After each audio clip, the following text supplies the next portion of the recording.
Hello friends, कैसे हैं आप लोग। आज हम पढ़ेंगे बीपीवाई 004 में जैन धर्म।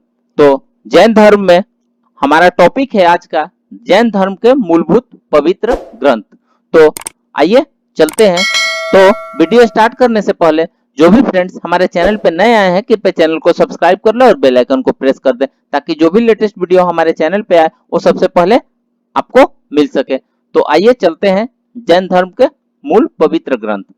तो जैन धर्म ग्रंथों की सुविधा के लिए दो भागों में इसको बांट सकते हैं। पहला आरंभिक प्राकृत धर्म ग्रंथ और दूसरा प्रवर्ती संस्कृत धर्म ग्रंथ।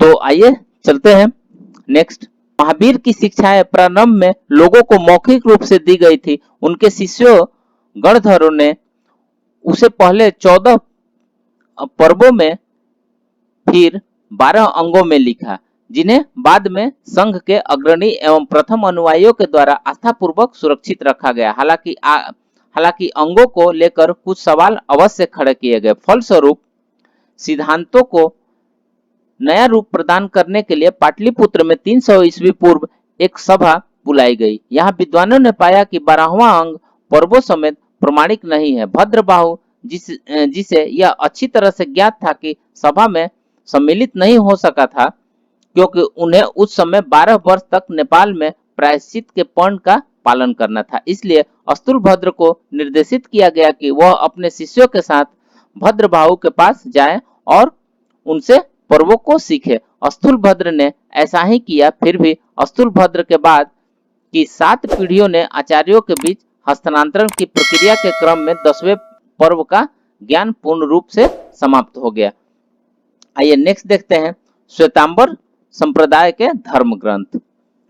गुजरात के बल्लवी नामक स्थान पर श्वेतांबर संप्रदाय ने 5वीं सदी में एक सभा बुलाई ताकि अवशिष्ट पवित्र ग्रंथों को शुद्ध रूप से सुरक्षित किया जा सके। जैन धर्म ग्रंथ ईस्वी पूर्व 400 से लेकर ईस्वी 200 ईस्वी तक के हैं। वे सभी प्राकृत या अर्धमगधी भाषा में है। श्वेतांबर संप्रदाय में 45 पुस्तकें हैं, जिसमें 11 अंग, 12 उपांग, 10 प्रकरण, 4 मूल सूत्र, 6 छेद सूत्र और 2 ज्ञान के सूत्र है। ये सभी वास्तव में जैन धर्म के नीति शास्त्र, योग, धर्म, दर्शन और मिथकों के स्रोत ग्रंथ है।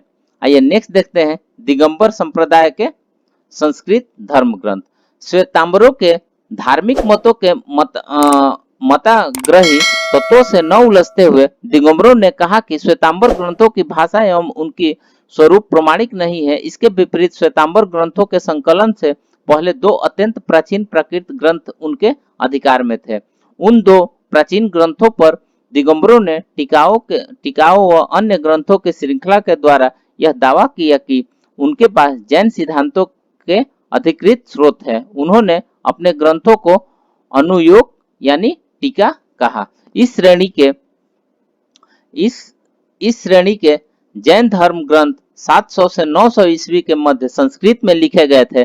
कालांतर में इन्होंने पुराने और विलुप्त ग्रंथों का स्थान ले लिया। इन सब को 4 भागों में बांटा गया है और उन्हें 4 वेद के नाम दे दिया गया, जिसमें प्रथम वेद इतिहास का वर्णन करता है तथा द्वितीय वेद में विश्व संरचना का वर्णन है। तृतीय वेद का संबंध दर्शन से है और अंतिम वेद में नीति शास्त्र और धार्मिक कृत्यों का वर्णन है। इस ग्रंथ समूह का महत्वपूर्ण पक्ष यह है कि अधिकांशतः सामान्य व्यक्तियों के संबंध में है।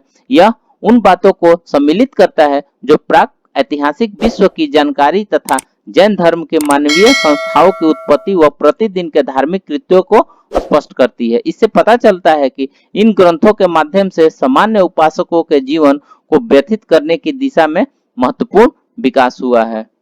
आइए नेक्स्ट देखते हैं जैन धर्म के मूल विश्वास। जैन धर्म की आधारभूत शिक्षाओं को कुछ धर्म सूत्रों के रूप में प्रस्तुत करना अधिक सुविधाजनक होता है, पर हम यहाँ पर केवल सामान्य प्रकृति वाली मूलभूत शिक्षाओं को ही प्रस्तुत करेंगे। मुक्ति के मार्ग और नीति शास्त्र से संबंधित विषयों का अनुच्छेद में दिया गया है।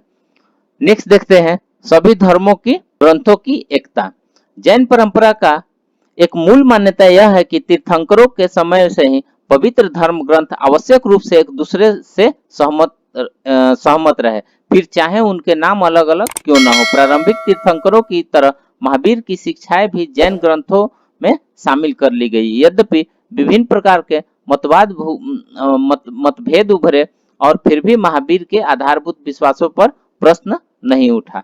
आइए नेक्स्ट देखते हैं, ईश्वर में अविश्वास। जैन धर्म ईश्वरवादी धर्म नहीं है, यह सृष्टिकर्ता के रूप में ईश्वर को नहीं मानता है। इसके लिए यह धर्म की विश्व वास्तविकता का वर्णन 6 पदार्थों द्वारा करता है। पहला है जीव, दूसरा पुद्गल, तीसरा आकाश, चौथा धर्म, पांचवा अधर्म और छठा काल। ये द्रव्य शाश्वत है, समय के साथ इनकी न तो उत्पत्ति होती है और न ही इनका अंत होता है। इस प्रकार इनके द्वारा विश्व की सृष्टि के लिए या संसार चलाने के लिए ईश्वर की आवश्यकता नहीं है। विश्व स्वयं अपने अनुसार, अपने ब्रह्मांडीय नियमों के अनुसार चल रहा है। नेक्स्ट आते हैं कर्मों में विश्वास। जैन धर्म पुनर्जन्म एवं कर्मवाद में विश्वास करता है। आत्मा कर्म पुद्गलों से दूषित हो जाती है। कर्म पुद्गल मनुष्य के कर्मों द्वारा उत्पन्न वे कण हैं जो आत्मा को अपनी ओर संबंधित कर लेते हैं और क्रमशः आत्मा को विभिन्न जन्मों के द्वारा भौतिक शरीर से बांध देते हैं। कर्म के ये 8 भेद है। प्रथम 4 कर्मों को इसलिए घातीय कर्म कहा जाता है क्योंकि ये आत्मा के स्वाभाविक गुणों को ढक लेते हैं। आत्मा के शरीर से संबंधित होने के कारण अंतिम 4 कर्म अघातीय कर्म कहलाते हैं। यदि कोई सफलतापूर्वक इन 8 कर्मों को नष्ट कर देता है और कर्म के अगुणों को अपनी तरफ आने से रोक देता है तो वह बंधन से मुक्त हो जाता है। एक बार इस प्रकार का आत्मिक बोध हो जाने के बाद आत्मा का पुनर्जन्म नहीं लेना पड़ता है। ये नेक्स्ट देखते हैं, जैन धर्म की देवता। आध्यात्मिक उन्नति के रास्ते पर यदि कोई अपने 8 कर्मों को नष्ट कर देता है तो वह सुख दुख और जन्म मृत्यु के चक्र से मुक्त हो जाता है। इस तरह की मुक्ति जिसे मिल जाती है उसकी आत्मा पवित्र हो जाती है और साथ ही वह सर्वज्ञाता, सर्वशक्तिमान, पूर्ण दृष्टि और अनंत आनंद को प्राप्त कर लेता है। इस प्रकार सिद्ध होकर वह लोकाकाश के उच्चतम शिखर पर पहुंच जाता है। यह मोक्ष के नाम से जाना जाता है। यह सभी सिद्धों में आत्मा के समान धर्म होते हैं, लेकिन फिर भी उनकी विशिष्ट पहचान बनी रहती है।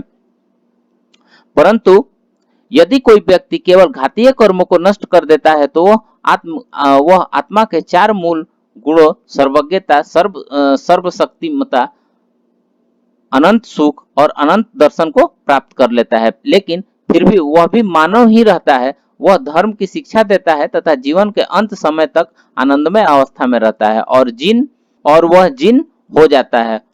वह निग्रंथ तथा अरहंत केवल ज्ञान से युक्त कहलाता है। अरहंत 2 प्रकार के होते हैं।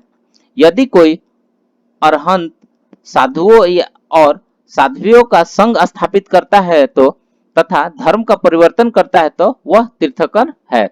यदि अरहंत ऐसा नहीं करता है तो वह मात्र केवली होता है, लेकिन वह भी पूर्ण है। वह अपने शेष जीवन में केवल ज्ञान के आधार पर पूर्ण आनंद की अवस्था में रहता है। जैन धर्म में अरिहंत तथा सिद्ध ये सभी देवताओं की भांति आराध्य होते हैं। नेक्स्ट आते हैं जैन धर्म की प्रार्थना।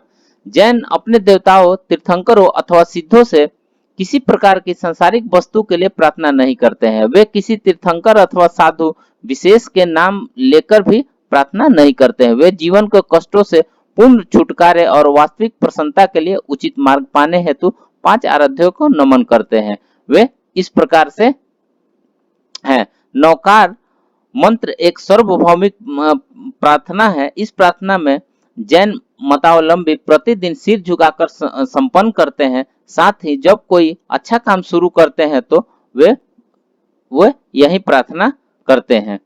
जैसे देखते हैं, नमो अरिहंता नाम, मैं उन सभी अरिहंतों को नमन करता हूं जो पूर्ण एवं चिर आध्यात्मिक विजेता है। नमो सिद्धांता नाम, मैं सभी सिद्धों को नमन करता हूं जो मुक्तात्मा है। उसके बाद है नमो आचार्य नाम, मैं उन सभी आचार्यों को नमन करता हूं जो जैन संघ के पुरोधा है। नमो नमो उज्जवया नाम, मैं उन सभी उपाध्यायों को नमन करता हूँ जो विद्वान उपदेशक है। नमो नमो लेयो सवा साहू नाम, मैं उन सभी संतों एवं साधुओं को नमन करता हूँ जो इस विश्व में कहीं विद्वान है। ऐसो पंच रमोकारो, ये 5 परम इष्ट हैं। सवा सवा पाव पानासानो, इन पवित्र आत्माओं को शुद्ध भाव पूर्वक किया गया है। यह पंच नमस्कार सब पापों को नष्ट करने वाला है। मंगलानम सवेशियम, यह नमस्कार सर्वाधिक शुभ उत्पन्न करने वाला होता है। पढ़म हवई मंगल, यह संसार में सबसे उत्तम मंत्र है। आइए नेक्स्ट देखते हैं अनेका अने अनेकांतवाद। आइए नेक्स्ट देखते हैं अनेकांतवाद अद्भुत सिद्धांत। इसके अनुसार यथार्थ का अवलोकन कई बिंदुओं से किया जा सकता है।